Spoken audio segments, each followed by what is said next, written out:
ప్రగతి నావకు దిక్సూచి ఈ చంద్రుడు. 1995 సెప్టెంబర్ 1న 45 ఏళ్ల నారా చంద్రబాబు నాయుడు ఉమ్మడి ఆంధ్రప్రదేశ్ ముఖ్యమంత్రిగా బాధ్యతలు చేపట్టారు. ముఖ్యమంత్రిని అంటూ ఆఫీస్ రూంలో కూర్చొని తమాషాలు చూడడం కాకుండా తానే జనంలోకి నడిచారు. ముందుగా ప్రభుత్వ యంత్రాంగంలో పని సంస్కృతిని పెంచే చర్యలు తీసుకున్నారు. ఫైళ్ల వారోత్సవాలు, ఆకస్మిక తనిఖీలంటూ ప్రభుత్వ యంత్రాంగంలో జవాబుదారీతనాన్ని పెంచే యత్నం చేశారు. ప్రభుత్వంలో ఉన్న 47 కీలక శాఖలను నిరంతరం పర్యవేక్షిస్తూ వాటి పనితీరులో గుణాత్మకమైన మార్పులు వచ్చేందుకు కృషి చేశారు. ప్రజల వద్దకు పాలన అనే కొత్త విధానాన్ని అనుసరించారు. ప్రజలకు వేగంగా, నాణ్యంగా, పారదర్శకతతో సేవలందించేందుకు అంకురార్పణ చేశారు. దీంతో పనిచేసే ముఖ్యమంత్రిగా దేశం ఆయన్ని గుర్తించింది. అదే సమయంలో కేంద్ర ప్రభుత్వం ఆర్థిక సరళీకరణ విధానాలను ప్రవేశపెట్టిన నేపథ్యంలో కొత్త అవకాశాలను వినియోగించుకొని ఆంధ్రప్రదేశ్ ఆర్థిక ముఖచిత్రాన్ని మార్చడానికి దేశంలోనే తొలిసారిగా ఆర్థిక సంస్కరణలకు శ్రీకారం చుట్టారు చంద్రబాబు. మొదటగా రాష్ట్ర స్వంత నిధులు పెంచుకోవడానికి ప్రయత్నించారు చంద్రబాబు. ఇందులో భాగంగా ఆస్తులు కరిగించుకునేలా కాకుండా ఆస్తులు పెంచుకునేందుకు ప్రణాళికలు వేశారు. సామాజిక మౌలిక సదుపాయాల కల్పన కోసం అప్పు కావాలంటూ ప్రపంచ బ్యాంకు అధ్యక్షునికి ఒక ప్రజెంటేషన్ ఇస్తే ఆయన ఆర్థిక పునర్నిర్మాణం అనే కాన్సెప్ట్ నచ్చి ప్రపంచ బ్యాంకు అప్పట్లో 3,320 కోట్ల రుణాన్ని ఇచ్చింది. భారతదేశంలో ఒక రాష్ట్ర ప్రభుత్వానికి నేరుగా ప్రపంచ బ్యాంకు రుణ సౌకర్యాన్ని కల్పించడం అప్పుడే మొదలైంది. ప్రపంచ బ్యాంకు ఇచ్చిన ఆ డబ్బుతో సాగునీటి వనరులు పెంచి అందుబాటులో లేని భూములను సాగులోకి తెచ్చారు.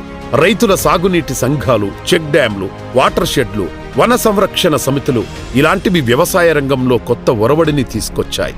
అలాగే రోడ్లు వేసి గ్రామీణ ప్రాంతాల రూపురేఖల్ని మార్చివేశారు. సరుకుల రవాణాకు వీలు కల్పించారు. విద్యా వసతులను మెరుగుపరిచారు.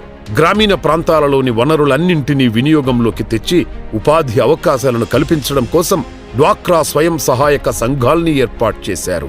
ఇవన్నీ నెమ్మదిగా సంపద సృష్టికి బాటలు వేశాయి. అలాగే వివిధ వర్గాలను ఆర్థికంగా బలోపేతం చెయ్యడానికి కొత్త పథకాలు ప్రవేశపెట్టారు. చర్మకారుల కోసం మలుపు పథకాన్ని, నేత పనివారుల కోసం నేత బజార్లను, కూరగాయల రైతుల కోసం రైతు బజార్లను ప్రవేశపెట్టారు. పేద మహిళల కోసం దీపం పథకాన్ని ప్రవేశపెట్టి ఉచితంగా గ్యాస్ కనెక్షన్ ఇప్పించారు. ఇదే సమయంలో ప్రపంచవ్యాప్తంగా మారుతున్న సాంకేతికత పరిణామాలను అర్థం చేసుకున్నారు. 1999లోనే మొత్తం రాష్ట్ర ప్రభుత్వం యంత్రాంగాన్ని కంప్యూటరైజ్ చేయడానికి ఏపీ స్వాన్ దేశంలోనే తొలిసారిగా అమలు చేసిన ముఖ్యమంత్రి చంద్రబాబు నాయుడే. అందుకే ఆయన్ని టెక్ సావిగా అభివర్ణిస్తారు. ఇకపోతే దేశంలో తొలిసారిగా ఐటీ పాలసీని తీసుకొచ్చి 1998లో హైదరాబాద్ శివార్లో నిర్మించిన హైటెక్ సిటీతో దేశంలోనే సాఫ్ట్వేర్ విప్లవం మొదలైంది. ఇందుకు మైక్రోసాఫ్ట్ అధినేత బిల్ గేట్స్ సహకరించడం ఒక చరిత్ర. రైతు కుటుంబాల నుంచి వచ్చిన ఎందరో యువతీ యువకులు ఐటీ ఉద్యోగాలతో లక్షల్లో సంపాదిస్తుంటే, విదేశాలకు వెళ్లి తమ ప్రతిభను చాటుతుంటే తెలుగు జాతి పులకరించింది. అదే సమయంలో మహిళలకు విద్యా ఉద్యోగాల్లో 3వ వంతు రిజర్వేషన్లు అమలు చేసి మహిళా ప్రగతికి బాటలు వేశారు. ఆనాడు ఏడాదికో డిఎస్సి అన్నట్లుగా ఉండేది పరిస్థితి. మొత్తం తెలుగుదేశం హయాంలో ఇప్పటి వరకు 12 నోటిఫికేషన్లతో 1,50,000 టీచర్ పోస్టులు భర్తీ అవ్వడం ఒక రికార్డ్. అటు ఐటీ ఉద్యోగాలు, ఇటు ప్రభుత్వ ఉద్యోగాలు ఇబ్బడి ముబ్బడిగా దొరకడంతో బాబుతోనే జాబు అన్నది ఒక తెలుగు నాట ఒక నానుడి అయ్యింది. పాలనలో తనదైన ముద్ర వేసిన చంద్రబాబు గారిని time magazine south Asia of the year గా గుర్తిస్తే, వరల్డ్ ఎకనామిక్ ఫోరం ఆయన్ను ప్రపంచ డ్రీమ్ క్యాబినెట్ లో ఉండాల్సిన వ్యక్తిగా ఎంపిక చేసింది. వరల్డ్ ఎకనామిక్ ఫోరంలో పాల్గొనడానికి ఒక రాష్ట్ర ముఖ్యమంత్రికి ఆహ్వానం రావడం అనేది చంద్రబాబు నాయుడుతోనే ప్రారంభమైంది. హైదరాబాద్ను ప్రపంచ స్థాయి నగరంగా తీర్చిదిద్ది రాష్ట్రానికి ఒక ఆర్థిక వనరుగా మలిచిన తీరు చంద్రబాబు అంటే అభివృద్ధికి మారుపేరు అని జనం అనేలా చేసింది.